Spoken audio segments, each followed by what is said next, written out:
even though I don't eat poorly, I started getting psoriasis. I actually started getting, my toenails actually started turning yellow. It was really gross. It's because of my diet change.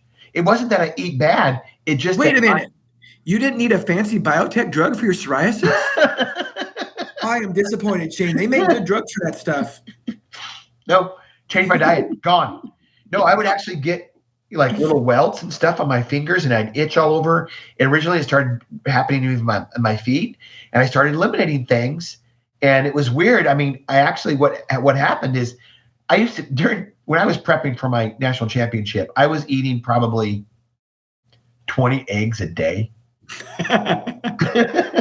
Yeah, my body actually became allergic to eggs. Are you surprised? No, because you ate too many. Your body said, no, that's enough. So I had to, and so when I started eliminating things, I'm like, really? I got to eliminate eggs? And I did. Now, you know what? That was 6 months ago. I just started eating eggs again, 4 or 5 a day. No problem now. Exactly. No problem. But I mean, also, I had an issue with chicken, believe it or not. You ate too much of it. I was eating 3 pounds of chicken a day. Right.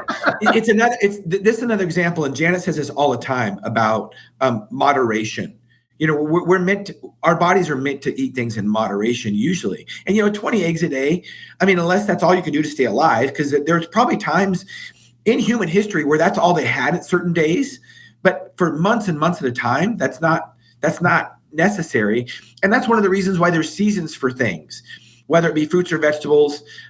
There's seasons. You don't have them all year long. Right. Usually. Now, here's the problem. No, I agree with you. In modern day culture, we do have them all year long because we've got all kinds of refrigeration and freezers. Should we be eating them all year long? That's a debate. Maybe not. Yeah. No, I don't disagree with you. And what was interesting is I probably had my labs done 3 times during this last year, where I changed my diet, and I was, starting to itch, and it was diagnosed by my primary care provider as psoriasis. And I'm like, well, that's kind of weird. And, so he's like, well, let's use some cream and stuff. I'm like, hey, I don't mind doing that, but I'm going to fix this problem. I'm not going to fix the symptom. I'm going to fix the problem. And I did.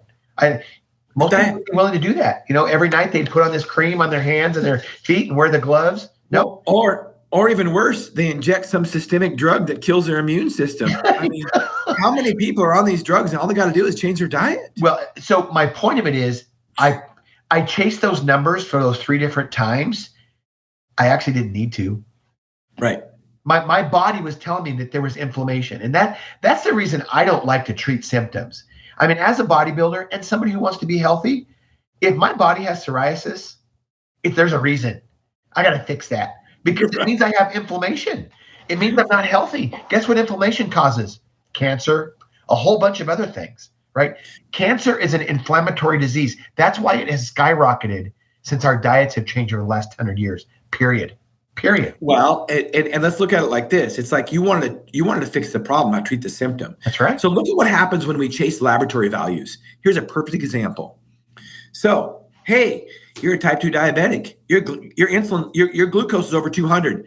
We're going to give you insulin, and we'll lower that glucose.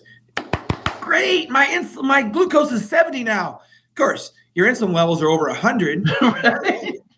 Giving insulin to a type 2 diabetic. Yes, listen up and tell type 2 diabetics this if you know one or if you are one. Giving insulin to a type 2 diabetic is like putting gasoline on a house fire. Period. I'll say it over and over again. You don't lack insulin. It's just like you're talking about with the psoriasis. You don't lack some fancy drug. Eliminate what is causing it. Yeah, and there might be always the answer. There might be cases where you can't solve it. Okay, I get it. That's why there are needs for therapeutics and medications, right? But why wouldn't you try it? Why wouldn't you try it? It's the most healthy thing. Well, I'll tell you why I wouldn't try it. Laziness. Laziness and insurance will cover their drugs. Insurance won't cover your food. Yeah, of course. Insurance is costing $1,500 a month, but man, it's covered. You're right. Isn't that crazy? Absolutely. But here's what people don't think about. Think about the psoriasis, where my diet was telling me something's going on here and it's causing inflammation.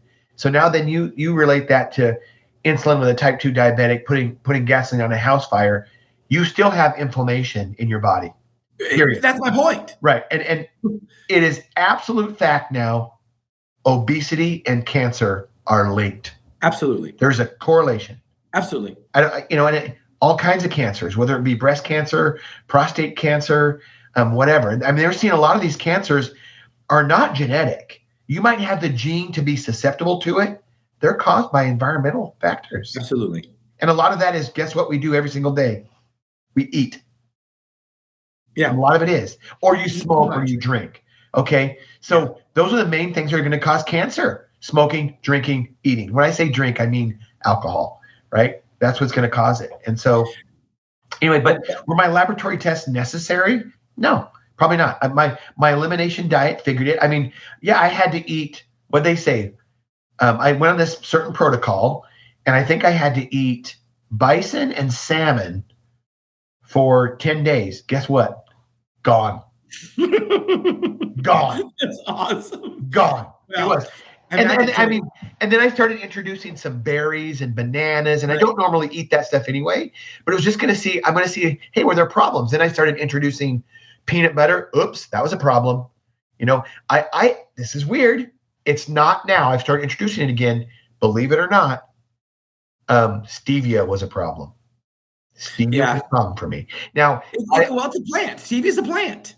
It is, and it's concentrated once you put it into. And it's from stevia leaves, the leaf of the plant. Yeah, leaves are not meant to be eaten. They're not. They're bitter. I mean, they're very highly. They're plants that are very highly defended, so animals don't eat them. Right. So insects don't eat them. And I use stevia just to let everybody know I use it. Yeah. I mean, but I'm just saying. So, but certainly what it did show me too is and I think I've even gone on your podcast and said it was okay, and it might be okay, but I also had to stop using any artificial sweeteners. What are some of them? Aspartame. What are some of the other ones? Saccharin. Yeah, they were causing me issues. Now, here's why. Okay, I was on a chicken and egg white diet for about 3 months, and it sucked. It won me a national championship. Am I saying it's healthy? No, but that's what you got to do to win. That's what you got to do to win. And I was absolutely shredded and peeled, and you don't get that with X amount of body fat. It's got to be low single digits, 1 or 2, 3%, not healthy, right? But you know what? I was eating, stevia like candy because I didn't have any other sweets. And so I had all these cravings. I didn't eat berries or bananas or grapes or anything. And I was in a caloric deficit for long periods of time. I was in starvation mode. Okay. Yeah. So I was hungry for anything and everything. Okay. So it just freaked my body out. My gut biome was probably screwed up. I think I probably had leaky gut, but I went on this, so I'm like, okay, I worked with a friend. She was great. And she says, well, you should go on this elimination diet. We'll test you first, and then we'll test you after. And I did it. I think I did that, like I said, 3 times, but I can say after my 10 days of elimination diet, gone. Salmon and bison. For one thing, I like the elimination part, but salmon is high in omega-3s. And omega-3s are notorious for fixing skin problems. Well, and now I take omega-3s, and I did during my prep for bodybuilding, and I stopped taking them. Was that the only reason? I don't know. Is it the same when you supplement? Probably not. But you know what I try to do? I'm not as good as I was, but I try to get salmon once a week now. Once a week. Yeah. And it's not, the problem is in Idaho, especially, I don't get good. It's hard to get good salmon. Yeah, I'm sure, trout's a cold water fish. Trout, probably, I don't like trout though either. But a good salmon, like if you're in Seattle or on the Atlantic coast, the Atlantic's had them, it's pretty good. But yeah, most of the other, especially like tilapia and some of these other fish, they're basically farm raised. It's just not the same. No, and they don't have the omega-3. So anyway, were those laboratory tests necessary? No. Will I do them again? Probably not.